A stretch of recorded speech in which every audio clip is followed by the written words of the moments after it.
ನಮಸ್ಕಾರ, ಇದು ನಿಮ್ಮ GBH63 updates YouTube channel.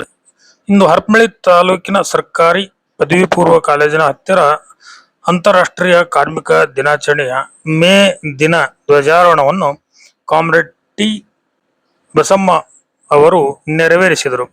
Harapanahalli ತಾಲೂಕಿನ ಸರ್ಕಾರಿ ಪದವಿ ಪೂರ್ವ ಕಾಲೇಜಿನ ಹತ್ತಿರ ಭಾರತ ಕಮ್ಯುನಿಸ್ಟ್ ಪಕ್ಷ ಮತ್ತು AITUC ನೇತೃತ್ವದಲ್ಲಿ ಕಾರ್ಮಿಕರ ದಿನಾಚರಣೆಯನ್ನು ಆಚರಿಸಲಾಯಿತು. 19ನೇ ಶತಮಾನದ ಉತ್ತರಾರ್ಧದಲ್ಲಿ ಕಾರ್ಮಿಕರು ದಿನಕ್ಕೆ 10 ರಿಂದ 14 ಗಂಟೆಗಳ ಕಾಲ ಕೆಲಸ ಮಾಡಬೇಕಿತ್ತು.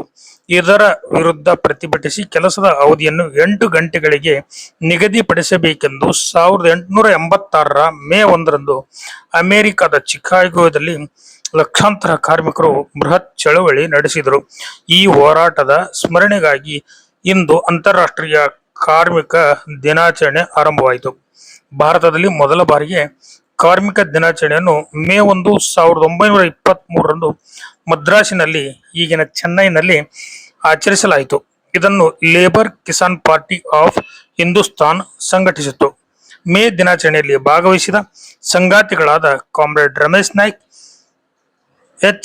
CPI ತಾಲೂಕು ಕಾರ್ಯದರ್ಶಿ ಕಾಮ್ರೇಡ್ ಗುಡಿಹಳ್ಳಿ ಹಾಲೇಶ್, AITUC ಹಿರಿಯ ಮುಖಂಡರು ಕಾಮ್ರೇಡ್ ಹನುಮಂತಪ್ಪ, AIKS ತಾಲೂಕು ಗೌರವ ಅಧ್ಯಕ್ಷರು, ಬಿಸಿಯೂಟ ಸಂಘಟನೆಯ ತಾಲೂಕು ಅಧ್ಯಕ್ಷರಾದ ಕಾಮ್ರೇಡ್ AP ಪುಷ್ಪ, ಕಾಮ್ರೇಡ್ ಸುಮಂಗಳ ತಾಯಿ, CPI ತಾಲೂಕು ಸಹ ಕಾರ್ಯದರ್ಶಿ ಕಾಮ್ರೇಡ್ ಕೊಟ್ರೇಶ್ ಬಳಿಗಾನೂರು, ಕಾಮ್ರೇಡ್ ದೊಡ್ಡ Basavaraj, comrade K Shivaram, comrade Arun Kumar DH ಮೊದಲಾದವರು ಭಾಗವಹಿಸಿದ್ರು.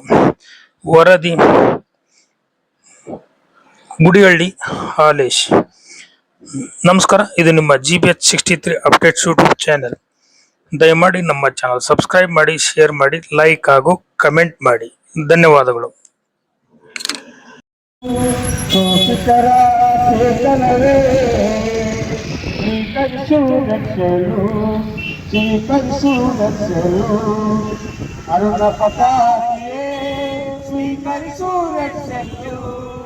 ಶೋಷಿತರ ಚೇತನವೇ ಸ್ವೀಕರಿಸು ರಕ್ಷಲು, ಸ್ವೀಕರಿಸು ರಕ್ಷಲು ಎಂದೋ ನಮ್ಮ ಮಾನಿಯರು ನಿನ್ನನ್ನು ಕೈ ಹಿಡಿದಿಯರು, ಎಂದೋ ನಮ್ಮ ಮಾನಿಯರು ನಿನ್ನನ್ನು ಕೈ ಹಿಡಿದಿಯರು, ನಿನ್ನನ್ನು ಮೇಳಲು ಹೋರಾಟದಿ ಮುಂದುವರು ಅರುಣ ಪತಾಗೆ ಸ್ವೀಕರಿಸು ರಕ್ಷಲು, ಶೋಷಿತರ ಚೇತನವೇ ಸ್ವೀಕರಿಸು ರಕ್ಷಲು, ಸ್ವೀಕರಿಸು ರಕ್ಷಲು. ಹಾಗಾಗಿ ಒಂದು ಇತ್ತೀಚಿನ ದಿನಮಾನಗಳಲ್ಲಿ ಇವತ್ತು ಬಂಡವಾಳಶಾಹಿಗಳು ಅವರ ಶ್ರೀಮಂತ ಕುಟುಂಬದ ರಾಜಕಾರಣಿ ಮಕ್ಕಳು ಮಾತ್ರ ರಾಜಕಾರಣಿಗಳಾಗುತ್ತದೆ. ನಮ್ಮ ಮರಳಿಂದ ಇರದೇ ಇರುವುದು, ಎಲ್ಲಿಯಿಂದ ಇರುವುದು ರಾಜಕಾರಣಿ ಮಕ್ಕಳು ರಾಜಕಾರಣಿ. ಆದ್ರೆ ಅದು ಉತ್ತರ ಆಗಲ್ಲ.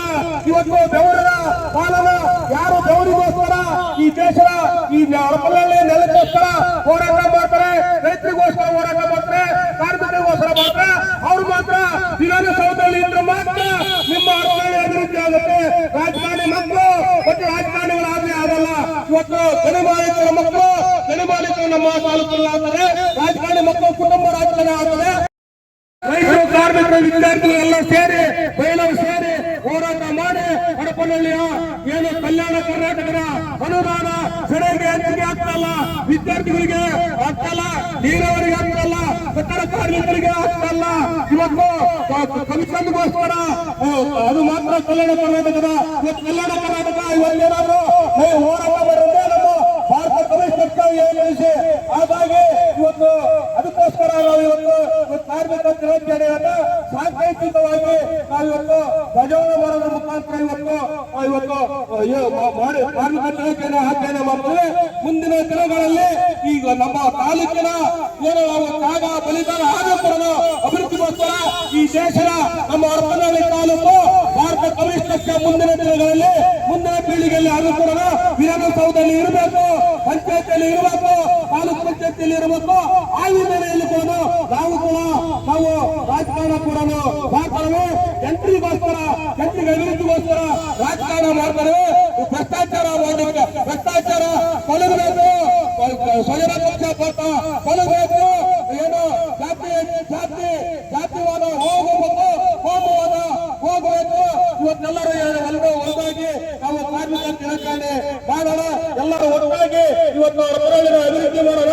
ಇವತ್ತು ಹೋರಾಟ ಅರವಳಿಯ ಹೋರಾಟದ ಹಿನ್ನೆಲೆಯನ್ನ ನಾವು ಮುಂದುವರಿಸೋಣ ಅಂತ ಹೇಳಿ ಎಲ್ಲರಿಗೂ ವಿಶ್ವ ಕಾರ್ಮಿಕ ದಿನಾಚರಣೆಯ ಅಂಗವಾಗಿ ಎಲ್ಲರಿಗೂ ಕೂಡ ಕ್ರಾಂತಿಕಾರಿ ಅಭಿನಂದನೆಗಳು. ಇಂಕ್ಲಾಬ್ ಜಿಂದಾಬಾದ್. ಕಾರ್ಮಿಕ ಬಂಧುಗಳೇ, ಇವತ್ತು ಒಂದು ಬಹುಮುಖ್ಯವಾದ ದಿನ. ಅದೇನಪ್ಪ ಅಂದ್ರೆ ವಿಶ್ವ ಕಾರ್ಮಿಕ ದಿನ. ಮೇ 1ರಂದು ಇವತ್ತು ಎಲ್ಲಾ ಕಡೆ ವಿಶ್ವದ ಎಲ್ಲಾ ಕಡೆ ಆಚರಣೆ ಮಾಡ್ತಾರೆ. ಅದಕ್ಕೆ ಮುಖ್ಯ ಕಾರಣ ಅಂದ್ರೆ ಎಲ್ಲಾ ನನ್ನ ಕಾರ್ಮಿಕ ಬಂಧುಗಳು, ಎಲ್ಲಾ ನನ್ನ ಕಾರ್ಮಿಕ ಸಹೋದರರು, ನೀವು ಇವತ್ತು ಬೆವರನ್ನು ಸುರಿಸಿ ಇವತ್ತು ದುಡಿಲಿಲ್ಲ, ಈ ಕಟ್ಟಡಗಳನ್ನು ಕಟ್ಟಲಿಲ್ಲ, ದೇವಸ್ಥಾನ ಕಟ್ಟಲಿಲ್ಲ, ಆಸ್ಪತ್ರೆಗಳನ್ನ ಕಟ್ಟಲಿಲ್ಲ ಅಂದ್ರೆ ಇವತ್ತು ನಮ್ಮ ದೇಶ ಇವತ್ತು ಭೂಪಟದಲ್ಲಿ ಕಾಣೋದಿಲ್ಲ ಅಂತ ನಾನು ಹೇಳಕ್ಕೆ ಇಷ್ಟಪಡ್ತಾ ಇದ್ದೇನೆ. ಯಾಕಪ್ಪ ಅಂದ್ರೆ ಇವತ್ತು ಕಾರ್ಮಿಕರು ಇವತ್ತು ಬೆವರನ್ನು ಸುರಿಸ್ತಕ್ಕಂಥ ಬೆವರಿನಾನಿ ನನ್ನ ದೇಶದ ಅಭಿವೃದ್ಧಿಗೆ ಒಂದು ಬುನಾದಿ ಅಂತ ಹೇಳಕ್ಕೆ ಇಷ್ಟಪಡ್ತೇನೆ. ಈ ದೇಶ, ಈ ನಾಡು ಒಂದು ಉದ್ಧಾರ ಆಗಬೇಕಂದ್ರೆ ಇಲ್ಲಿರ್ತಕ್ಕಂಥ ಕಾರ್ಮಿಕರು ತಮ್ಮ ಬೆವರನ್ನು ಸುರಿಸಿ ತಮ್ಮ ಶ್ರಮವನ್ನು ಹಾಕಿದಾಗ ಮಾತ್ರ ಈ ದೇಶ ಉದ್ಧಾರ ಆಗುತ್ತೆ. ಆದ್ರೆ ತಗೊಂಡ್ರೆ ಇಡೀ ರಾಜ್ಯದಲ್ಲಿ ಏನು ಸರ್ಕಾರಿ ಶಾಲೆಗಳು ಹೋಗೋದು ಕಾರ್ಮಿಕರ ಮಕ್ಕಳು, ರೈತರ ಮಕ್ಕಳು. ಇವತ್ತು ಸರ್ಕಾರಿ ಶಾಲೆಯೊಳಗೆ 30ಕ್ಕಿಂತ ಅಲ್ಲ 50 ಮಾಡ್ತಾ ಇದ್ರೆ 50ಕ್ಕಿಂತ ಕಡಿಮೆ ಮಕ್ಕಳು ಏನಾದ್ರು ಆ ಶಾಲೆಯಲ್ಲಿ ಹೋಗ್ತಾ ಇದ್ರೆ ಆ ಶಾಲೆಯನ್ನ ಮುಚ್ಚುವ ಎಲ್ಲಾ ಆದೇಶಗಳನ್ನು ಇವತ್ತು ಸರ್ಕಾರಗಳು ಮಾಡ್ತಾ ಇದ್ದಾವೆ. ಆ ಶಾಲೆಯನ್ನು ಮುಚ್ಚಿ ಗ್ರಾಮ ಪಂಚಾಯತ್ಗೆ ಸಂಬಂಧಪಟ್ಟಂತೆ KPS ಸ್ಕೂಲ್ಗಳನ್ನ ತೆಗೆದು ಇವತ್ತು ನಮ್ಮೂರೊಳಗಿರ್ತಕ್ಕಂಥ ಶಾಲೆಯನ್ನ ಮುಚ್ಚುವಂತ ಹಂತಕ್ಕೆ ಸರ್ಕಾರ ಇವತ್ತು ಕೈ ಹಾಕಿದೆ. ಅದರಲ್ಲಿ ಕೂಡ ಹರಪಳ್ಳಿ ತಾಲೂಕಿನಲ್ಲಿ 9 ಸ್ಕೂಲ್ಗಳು ಅಲ್ಲಿ ರೆಡಿಯಾಗಿದ್ದಾವೆ. ಅದ್ರ ಭಾಗವಾಗಿ ವೈದ್ಯರೊಳಗೆ ಇವತ್ತು ಸ್ಕೂಲು ಅಲ್ಲಿ ಮೊನ್ನೆ ಏನು ರಾಜಾರೋಷವಾಗಿ ಒಂದು ರಾಜ್ಯಾದ್ಯಂತ ಏನು ಆದಿತ್ಯದಿಂದ ಏನು ದೊಡ್ಡ ಒಂದು ಅರಸಿನ ಸಾಮ್ರಾಜ್ಯವನ್ನು ನಿರ್ಮಾಣ ಮಾಡಬೇಕು ಅಂತ ಹೇಳಿ